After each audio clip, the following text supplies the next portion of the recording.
अब जो भी बातें मैंने कही हैं उसको मैं आपको यहाँ पे पढ़ के बता रहा हूँ। मुझे यहाँ पे इंग्लिश में ज़्यादा समझ आता है। इसका लिंक मैं आपको दे दूंगा, अगर आप हिंदी में इसे पढ़ना चाहें तो आप यहाँ पे हिंदी टच करेंगे तो आपके सामने हिंदी में भी आ जाएगा। तो जो मैं पढ़ के दिखा रहा हूँ वो एक एक लाइन आपको पढ़ के दिखाऊंगा और उसका मीनिंग बताऊंगा। इसके अलावा और भी चीज़ें हुई हैं, वो मैं आपको अगली वीडियो में बताऊंगा, वरना ये वीडियो लंबी हो जाएगी। तो सबसे पहली बात कही जा रही है कि सिंप्लीफाई किया जा रहा है, आसान बनाया जा रहा है और छूट दी जा रही है कि हाँ ठीक है, जिसको जितना पैसा निकालना है वो निकाल सकता है। यहाँ पे बताया जा रहा है 13 अलग अलग रीजन में आते थे, जिसमें इलनेस हो गया, नेचुरल कैलेमिटी हो गया, जो फिजिकल हैंडीकैप हो गया। अब इन 13 वालों को मर्ज करके तीन कैटेगरी में बांटा गया है: एसेंशियल कैटेगरी, हाउसिंग नीड और स्पेशल सर्कमस्टांसेस। समझ गए, तीन कैटेगरी है। इस एसेंशियल नीड में से इलनेस, एजुकेशन और मैरिज रखा गया है, और हाउसिंग नीड के अंदर में रिपेयर का रखा गया होगा, घर बनाने के नाम पे रखा गया होगा। ये जो अभी बताए जा रहे हैं ये नियम अभी तक सिस्टम में लागू नहीं हुए हैं। जब सिस्टम में लागू होंगे तब आपको नया दिखने भी लगेगा। ठीक है, तो अगला पॉइंट देखते हैं। Now member will be able to withdraw up to 100% of eligible balance. 100% of eligible balance आप ले पाएंगे जिसमें एम्प्लॉय और एम्प्लॉयर शेयर होगा। पहले आपको अगर सारे ऑप्शन 13 ऑप्शन दिए गए थे तो 12 ऑप्शन में सिर्फ एम्प्लॉय शेयर निकालने का ऑप्शन था, लेकिन अब आपको एम्प्लॉयर शेयर निकालने का भी ऑप्शन मिल गया है।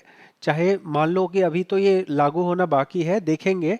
हमें यहाँ पे ये मतलब समझ आ रहा है कि एजुकेशन वाले में जहाँ आपको सिर्फ एम्प्लॉय शेयर मिलता था, एम्प्लॉयर शेयर वाले में पैसे पड़े रहते थे, लेकिन मैं उसे नहीं छू सकता था, तो अब मैं उसको छू सकूंगा। ठीक है, इसके आगे बताया जा रहा है कि withdrawal limit has been liberalise, education withdrawal allowed up to 10 time और मैरिज अप टू 5 टाइम।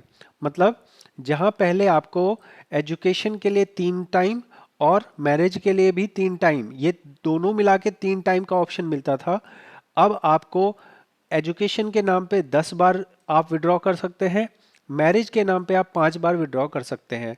तो समझ सकते हैं कि कितना बड़ा चेंज है। बहुत ही बड़ा चेंज किया गया है, बहुत ही बड़ा सुधार किया गया है। रिक्वायरमेंट ऑफ मिनिमम सर्विस जो है, मिनिमम सर्विस का जो टाइम पीरियड था उसको घटा के 12 महीने कर दिया गया है। अब यहाँ पे यूनिफॉर्मली का मतलब ये हो सकता है कि जहाँ पहले इलनेस का अप्लाई करने में आपको 1 महीने के बाद भी आप अप्लाई कर पाते थे, अब आपको कम से कम 12 महीने की सर्विस करनी ही पड़ेगी, तभी जाके आप इलनेस का फॉर्म भी भर पाओगे। मतलब पहली बार कोई भी आदमी अगर पीएफ एडवांस निकालना चाहेगा तो उसको 12 महीने की सर्विस करना ज़रूरी है। ठीक है, उसके बाद बोला जा रहा है स्पेशल सर्कमस्टांसेस, जिसके अंदर आलतू फालतू के ऑप्शंस हैं, नेचुरल कैलेमिटी, लॉकआउट और ये सब चीज़ें। उसके लिए हम जो है अलग अलग कैटेगरी नहीं बना रहे हैं, हम सिर्फ एक ही कैटेगरी रख देंगे, स्पेशल कैटेगरी। उस स्पेशल कैटेगरी को आप सिलेक्ट करेंगे तो हम ये मान लेंगे कि आप इन्हीं वाले कैटेगरी में से एडवांस निकालना चाहते हैं। अगला प्रोविजन कहता है कि हम जो है ये चीज़ लगा रहे हैं कि आपको एडवांस तो निकालना है आपको, लेकिन आपको 25% मिनिमम उसमें छोड़ना पड़ेगा। आप अधिकतम 75% तक निकाल सकते हैं, ये बात यहाँ कही जा रही है। Provision has been made to earmark 25% of contribution in members account as minimum balance. ठीक है, तो ये नियम जो है अभी इसको और विस्तार से जब बताएंगे, पीएफ ऑफिस वाले इस पे जो है प्रेस रिलीज जारी करेंगे, वीडियो बनाएंगे, उसके बाद हम सिस्टम में देख पाएंगे उनको, और उसके बाद हमें पता लगेगा कि ये एक्चुअल में कितने फॉर्मूला, क्या फॉर्मूला बन रहा है। जैसे आपको बताऊं कि जब कोविड वाला ऑप्शन आया था तो उसको समझने में भी मेरे को 2-3 महीने का टाइम लग गया था कि एक्चुअल में वो वैल्यू एम्प्लॉय में से जा रही है, एम्प्लॉयर में से जा रही है। तो ये सब जो नियम कानून है ये असली सिस्टम में कब लागू होंगे वो देखना बाकी है। आज मैंने बहुत लोगों का फॉर्म भरा है, 2-3 लोगों का फॉर्म भरा है, तो सबके पुराने नियम से ही हो रहा है।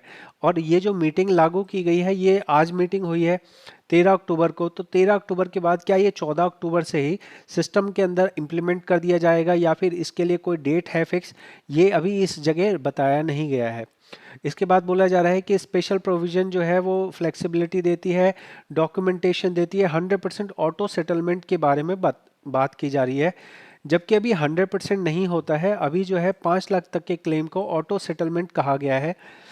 तो मेरा ये मानना है कि अभी भी 100% फॉर्म्स नहीं होते हैं। इनका ये कहना है कि भाई हम 100% को कर देंगे, ठीक है, लेकिन अभी होता नहीं है। हम अप्लाई करते हैं, वो 3 दिन में आएगा या 20 दिन में आएगा, कोई पता नहीं होता है। ज़्यादातर कहने के लिए होता है कि ऑटो क्लेम में आते हैं, लेकिन पक्का नहीं है। तो मेरे हिसाब से 100% क्लेम जो है ऑटो क्लेम पास होना चाहिए, ऐसा सिस्टम इन्हें इम्प्लीमेंट करना चाहिए। फिर बोला गया है complementing the above decision for premature final settlement. अब यहाँ जो प्री मेच्योर फाइनल सेटलमेंट है, ये एक बात मुझे नेगेटिव यहाँ लग रही है। ये एक बात ऐसी लग रही है जो कि मुझे नहीं लगता है कि सही है। प्री मेच्योर फाइनल सेटलमेंट का मतलब क्या होता है? मतलब ये होता है कि आज जो आप 2 महीने बेरोजगार होने के बाद पूरा पैसा अपना एडवांस पूरा का फुल एंड फाइनल सेटलमेंट कर लेते हैं, वो अब आप नहीं कर पाएंगे। जो यहाँ पे लाइन लिखी हुई है उसके हिसाब से मैं कह रहा हूँ। अब जो बोला गया है वो क्या बोला गया है कि अभी वर्तमान में पीएफ निकालने के लिए अगर आप 2 महीने के लिए अनएम्प्लॉयड होते थे, complementing the above in the it is also decided to change the period of availing premature final settlement of EPF from existing 2 month to 12 month। मतलब आपको 2 महीने बेरोजगार होने की जगह अब 12 महीने बेरोजगार होना पड़ेगा, तब आप अपना पीएफ निकाल पाएंगे। और 2 महीने बेरोजगार होने की जगह 36 महीने बेरोजगार होना पड़ेगा, तब जाके आप अपना पूरा पेंशन निकाल पाएंगे। तो ये एक बहुत ही गलत चीज़ मेरे हिसाब से की गई है। यहाँ पे इसको आगे तर्क दिया जा रहा है कि हम पार्शियल विड्रॉ में आपको ज़्यादा से ज़्यादा अमाउंट लेने के लिए सुविधा दे रहे हैं, इसलिए हम चाहते हैं कि आप अपने पैसे बचा के रखें, ऐसा यहाँ पे कहा जा रहा है। अगर मैं इस वाले पॉइंट को, जो कि एक बहुत बड़ा पॉइंट होगा, लोग फाइनल सेटलमेंट अपना नहीं कर पाएंगे। उपरोक्त के अतिरिक्त ईपीएफओ के समय पूर्व अंतिम निपटारण की अवधि को मौजूदा 2 महीने से बढ़ा के 12 महीने और अंतिम पेंशन निकासी की अवधि को 2 महीने से बढ़ा के 36 महीने करने का निर्णय लिया गया है। आंशिक निकासी के उदारीकरण प्रक्रिया से यह सुनिश्चित होता है कि सदस्य अपनी सेवानिवृत्ति बचत या पेंशन प्राप्तता से समझौता किए बिना तत्काल वित्तीय आवश्यकताओं को पूरा कर सकता है। तो ये वाला पॉइंट जो है वो बहुत ही खतरनाक है, इसको आगे चल के और देखा जाएगा, समझा जाएगा। तो यहाँ पे फिलहाल इस बारे में इतनी ही डिटेल सामने आई है। जो मेरे को इस पॉइंट पे समझ आया है वो मैंने आपको बताया है। आप देख सकते हैं मनसुख मांडविया ने ये जो है ट्वीट किया है। ठीक, तो आपको ये जो बदलाव है ये कैसे लगे हैं? अभी इन बदलावों के ऊपर में पीएफ ऑफिस सर्कुलर जारी करेगा। पीएफ ऑफिस सर्कुलर जारी करके ये डिटेल में बताएगा कि ये नियम कब से लागू होंगे। अभी सिर्फ जो मंत्री जी ने बताया है वो मैंने आपको पढ़ के बता दिया है, प्रेस रिलीज बताया गया है। अभी बहुत सारे सवालों का आंसर मिलना बाकी है। सिस्टम में कब से अलाउ होगा? यहाँ पे जो 100% को मतलब मिनिमम बैलेंस जो 25% बोला जा रहा है वो कैसे लागू होगा? अभी तक हम जो है सैलरी के बेस पे डिसाइड करते हैं कि कितना एडवांस निकलेगा, तो अब कैसे डिसाइड होगा? सैलरी के बेस पे होगा?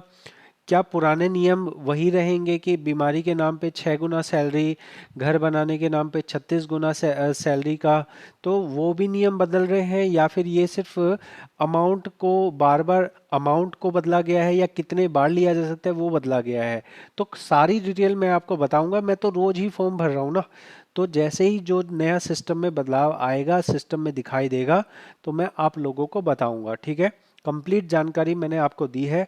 इससे बेहतर जानकारी आपको कहीं और नहीं मिल सकती, क्योंकि जिसको पता है वो बताना नहीं चाहता, और जिसको नहीं पता है वो किसी का देख के फिर बताता है, तो उतना वो नेचुरल नहीं लगेगा, वो उतना अच्छे से नहीं बता सकता। मैं ये नहीं कहता लोगों को पता नहीं है, लोगों को पता है, लेकिन जिनको पता है वो बताना नहीं चाहते। वो कभी भी इंटरनेट पे नहीं डालेंगे, क्योंकि उनको लगता है कि भाई हम बता देंगे तो सब लोग सीख जाएंगे।